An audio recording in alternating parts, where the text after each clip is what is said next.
everyone, and thank you so much for joining us today.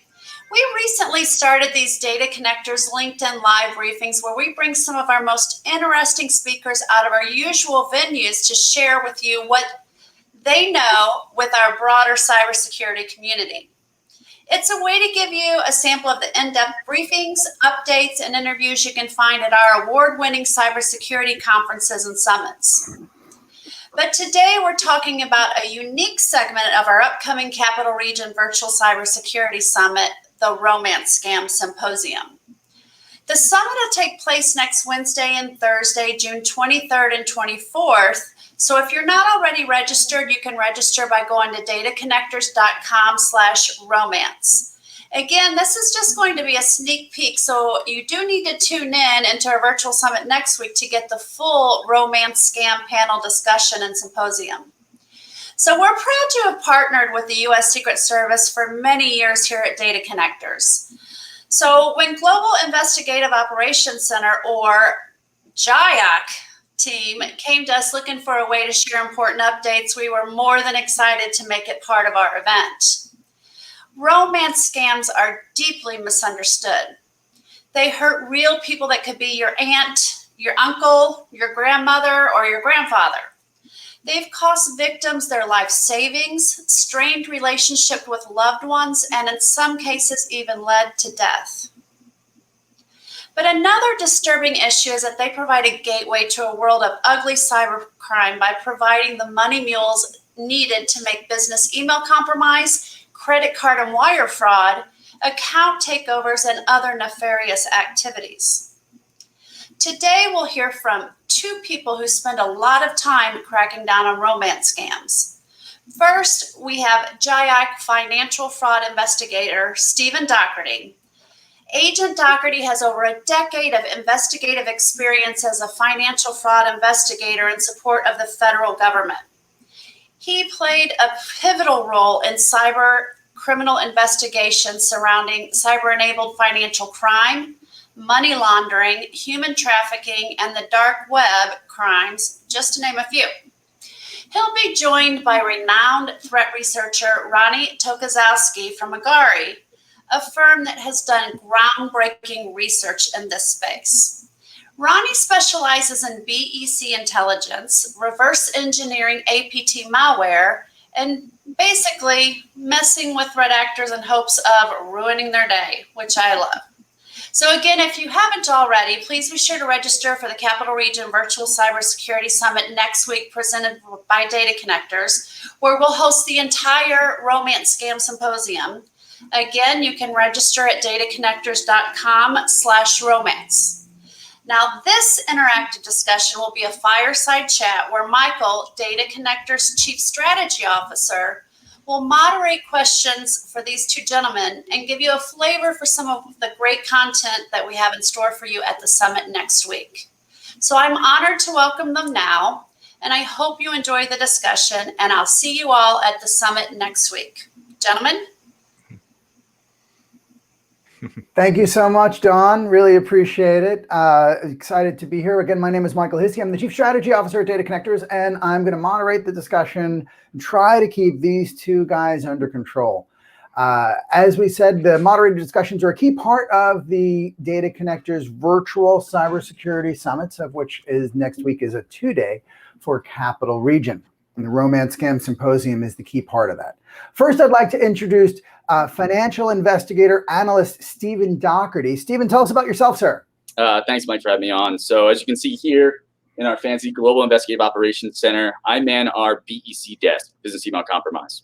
And I deal with real-time cyber-enabled wire fraud incidents that come in. So I see these things happen as they're unfolding.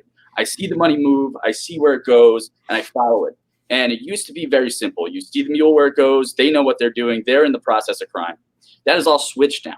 It's not that way anymore. Now when I follow the money and I speak to the person who received the fraudulent funds, oftentimes, more so than not now, they're the victim of a romance scam or other type of scam that really adds just the layer of complexity to these crimes and really adds just a sadder human element. So thanks for having me on today to discuss these. These are just mind-boggling. So I appreciate it. Delighted to have you here. And Ronnie, senior threat researcher probably doesn't encapsulate all of what you do. Tell us about yourself. Yeah, I'll definitely do that. So my name is Ryan Tokazowski. A lot of people know me under the handle of I Heart Malware. For me, I specialize in business email compromise intelligence. And what that means is I help send emails going back to the scammers pretending to be a victim. And what we'll do is we milk intelligence out of them. A lot of times that will include identifying bank accounts, domains, new infrastructure that a lot of the attackers are using. And usually the way that we do that is once we identify those bank accounts, believe it or not, more times than not, that actually ties back to a romance victim. So what we do is we then go ahead and pass that intelligence over to other folks so that they can go ahead and take action on that. And we collaborate a lot back and forth with the folks over the JIOC in order to just get ahead of the stuff, because it's something where we really need to start working together to understand just how this romance scam fraud works. And by other folks, you mean people like Agent Doherty and other Yep. law enforcement agencies? Yep. Agent Doherty, we do a lot of work with the FBI. We do a lot of work with both public and private sector. So it's something where if there's somebody that we can share the intelligence with, we'll do anything that we can to pass it over, because it's something where this type of scam is so widespread and it touches so many things that we're running into problems where there's almost more crime than we can handle. So it's something where we're trying to pass as much as we can to whoever we can, because for romance scams, that's just one little piece of an overarching problem. And I've even got my shirt on where it says I've got 419 problems and BEC isn't just one. And it's something where that's the unfortunate truth of this stuff, is that there are so many other things that overlap with romance scams: check fraud, money laundering, gift card fraud, payroll diversion scams, vendor email compromise. And it's through all of those things that these actors are doing the different types of crime. So, Agent Doherty, tell us about how the Romance Scam Symposium came about. So I know JIOC came to Data Connectors and said we wanted to have a public airing of this kind of material, but talk to us a little bit about how this idea came about within your team, and then sort of what we can look forward to next week. Yeah, for sure. First though, Ronnie, I gotta get one of those shirts. Okay. I don't know what I have to do, but I'll get one. All right, cool. Yeah, I'll definitely do that. I had a summit I was presenting at DerbyCon. It was the last year that they had that, and my wife helped me get these printed. So we have a Cricut, and she was able to press them. So yeah, we'll definitely try and get you a couple of these and stuff. Fantastic, appreciate it. Yeah. So Mike, to answer your question, so we look at things from the JIOC here. We really try to have a global focus on the investigations we work, the intelligence we run. And seeing BEC and cyber-enabled financial fraud as a global issue really started to shed some light on some interesting things. One of those being romance scams. So I kept saying it, hey, it's another romance scam victim that's now becoming a money launderer, right? And when we get into that, when we're looking at that, that's a serious problem, because they are now committing a felony. So talking with my superiors here, showing them the trends I'm seeing, they're like, we need to do something about this. So we started kicking around ideas back in the fall, saying, hey, how can we really get ahead of this? And one of my big mantras with all of this in terms of cyber-enabled financial crime is education and awareness is one of the #1 defenses against cyber fraud. And getting the word out and talking about this and showing people how bad this is just, I think, invaluable to protecting people. So we wanted to get the word out the best way possible. We had a relationship with Data Connectors, and we thought this would be a great fit. And we're excited to have it. Could you tell us a little bit more about the agenda and who else we'll hear from? Yeah, so when I was putting this together, we really were trying to wrap our heads around what's the best way to focus on this? What audiences do we want? So we decided to go really multi-perspective. You have obviously the law enforcement perspective from us. We are also going to have FBI along with us to show their perspective on what they see. And they see a lot of reporting numbers through IC3, and just being a larger criminal agency, they get a lot more reporting. So we're going to see their perspective on that. Then we have my good friend here, Ronnie, who's going to give his perspective from the threat angle, the threat analysis and intelligence that romance scams face. Then we have actually from the AARP, Amy Knopfsiger. She is one of the most passionate people I've ever met in the field. She's one of their lead fraud investigators, and she brings an angle, again, of actually personal victim reporting. They come to her and they show what's happened and how it's really affected their life. So she has a really interesting perspective on how to arm the advocates, educate people on the issue, and educate people properly. This is looked at, as a very sort of just not your typical crime, right? So people see the romance scam victim and they're like, oh, that was dumb, but that's not the case. These are much more complex and need much more education, sensitivity, and empathy is what we really need when addressing these. And then lastly, we have Ken Elder from Lincoln Financial Group. Mr. Elder is just fantastic in the field. And what he does and what he specializes in is protecting his clients' money and wealth. And so he sees the attacks coming and sees the actual financial impact it has. So we brought together this group, this well-rounded group, to really address the issue from multiple perspectives. So we're hoping to really bring a lot of good information to help, one, educate everybody on this, two, arm the advocates, and three, really show that this is much bigger than a simple social engineering scam, but it's huge across the cybersecurity world as well. And to that point, Agent Doherty, as Ronnie alluded to, there's all of the data that comes in, encouraging people to report, is useful, right? Because you're actually finding the bad guys and tracking them down, bank accounts, this kind of thing. Yes, sir. And please, you can call me Steven. We don't need the formalities here. We're good. We're trying to keep this, fun and upbeat. I'll say that's a nicer than what I call you. So yeah, I know. Excited that I pronounced your last name correctly, sir. What's going on now? But yeah, that's exactly sort of what we're looking at. And I'm sorry, what was the question again? I want to make sure I phrase it. You really catch bad guys. So the data actually, and people kind of have this idea like, it's useless, right? No. But bank account numbers, transactions, all this leads to the bad guys. You have no idea just the large amounts and volumes of fraud. So when I come across, say, a romance scam victim, and I'm talking to them and they say, hey, he wanted me to wire all of my money to this one bank account. I'm like, great, provide me the bank account. And then I can't tell you how many times I've gone in and investigated that bank account, and I've seen other layers of fraud in there, whether it's BEC, whether it's account takeover. And I'll reach out and cold call victims that have sent money to that account. And, and this happens all the time. I did this one it was December 23rd. I was investigating one of these. I got intelligence on a bank account. I go in, I look at the bank account, I see not only was that money in there, but there was also a $1.1 million wire in there. I'm like, oh, that's interesting. So I requested through a legal process the SWIFT information for the wire transfer. I was able to locate the victim, called them up and said, hey, just so happens, did you send this wire? And obviously they come at me with, as much paranoia as possible because who is this guy just calling me out of the blue? How did he get my information? And, so I have to talk to them and tell them what's going on. And I say, hey, just look into this, just research it. You can research me. I'm out there. Look into this and give me a call back. Lo and behold, 15 minutes later, I get a call back saying, yeah, we had a big compromise we did not know about, and we wired $1.1 million of all of our capital funds, including our payroll, including holiday bonuses. Luckily, by the information provided by that romance scam victim, we were able to lock down that bank account, work the money back, and make that other victim whole. So just the intelligence and information that we can get from these is pretty valuable. So please, we need to report everything we can.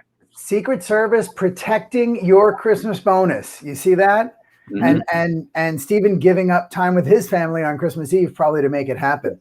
Ronnie, what would surprise our audience most about romance scams from all the research you've done? So I think there's actually two things that would most surprise, and Steve, I'll be touching on one of the things that you mentioned as well. So the first thing that that will surprise people about a lot of victims is they're not stupid. They're extremely well educated. We've seen cases where you have people who have master's degrees, doctorates, certifications, but it's something where a lot of the victims who end up in this aren't, again, they're not really stupid. It purely the way it works is a lot of the scammers will go and start engaging with the victims. They have dozens of pictures ready at their disposal. They have large bodies of text that they can send back and forth. They're messaging from United States-based phone numbers, granted they're burner phones, but it's something where your victim isn't necessarily able to realize that. And with the way a lot of these work, it's something where the people who end up in this scheme are either single, divorced, or widowed. From the statistics coming out of IC3, it tends to be people who are 50 and older who end up getting hit the hardest on this. And it's something where they're the ones who are retired. They have a lot of money at their disposal. So it's something where they're able to move that money quickly. And one of the things that we've seen is once the victims end up indoctrinated in this, the scammers will do everything they can to take as much money as they can from that victim. And once that victim has been completely and utterly broken down, they have no more money, that's when the scammer will go ahead and have them start doing other things and other crimes, because they, again, one of the sentiments I've heard from many victims is they feel tired and worn down because your scammers will constantly badger them. So in the case of where you have that money going out, very much, Steve, what you had mentioned is that they very much facilitate other types of crime. Yeah. We've seen cases where it's been check fraud, other forms of money laundering. And the people who are doing this are on the ground are actually called Yahoo boys in Nigeria. So what happens is the Yahoo boys will do more than just one type of crime. and they'll often work together with other groups of people in order to kind of move and wire the money back and forth. So the way we currently address business email compromise and romance scams is we track them as one individual crime, but with the reality of the situation, it's a lot of these crimes are actually related back and forth to each other, where a lot of the same actors are doing a dozen other crimes. And Stephen, with how you mentioned that $1.1 million wire, I know on the Agari side, we see that too, where the actors will use the same account for multiple things on through there as well. Yeah, and that's very much why the JIOC group wanted to have this symposium, isn't it, Stephen? In terms of this is really a gateway to so much other nefarious cybercrime activity. Yes, sir. So at the Secret Service here, especially in the JIOC, we see these just sort of unfold, and whether it be a very quick hit investigation that we're moving, step by step within an hour or two, or these investigations span years. I've started investigations going back to 2016 that are still going on, and I'm going to get to where I'm going. But as we're looking at these, the Secret Service, what we're seeing it really expand into things that are a lot more nefarious than you would want. We've seen romance scam victims here at the Secret Service that have been enticed to travel, right? So they're speaking with their so-called handler, their boyfriend or girlfriend or whoever they think they're speaking to. They get this really exciting email with a picture of an exotic location saying, hey, it's time. We're finally ready to meet. I'm going to be in this island here. Come meet me. Just please come meet me. I'll be there. I'll even pay for it. So they'll pay for it. They'll send the tickets. They'll send everything they need to go make this travel happen. The romance scam victim will arrive in that country. They won't be met by their girlfriend or boyfriend or whoever they think they're supposed to meet. They're met by somebody else. That somebody else will approach them and say, hey, I'm so sorry, but your boyfriend couldn't be here. You got called away on emergency business, but we need you to help. We need you to take your briefcase, or his briefcase to him. It's right here. Here you go. Just here's a new plane ticket. Get on the plane and fly to this country with this briefcase. Well, unfortunately, that briefcase is full of some sort of contraband, either counterfeit money, drugs, what have you. They land in that next country. They're trying to go through customs, and they'll be arrested in that country. So now we have an elderly person who's a victim of a romance scam, thinking they're traveling on this exotic location, end up in a jail in a not so friendly country. It's very scary how these can really unfold and turn into issues of drug smuggling, human trafficking, other forms of violence that is just unacceptable. Yeah. And as Don mentioned at the top, and you've sort of alluded to, I think a lot of people sort of wrongly assume that female victims make up the entirety of this of romance scams, but really not the case, is it? Mm-mm. So you had another. We sort of talked a little bit about right along the same lines. It can get even worse, and sort of we're holding your girlfriend, and sort of they kind of play on the male part as well, right? Exactly. So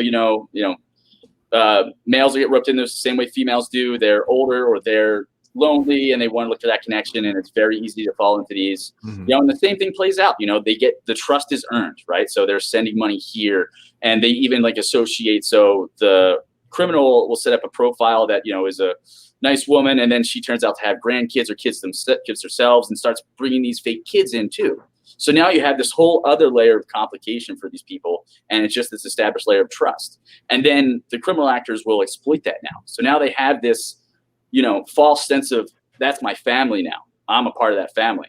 So they'll be enticed the same way. Instead of going on a trip to meet them, they'll be told, hey, you need to come to this country with this amount of money because we have kidnapped them.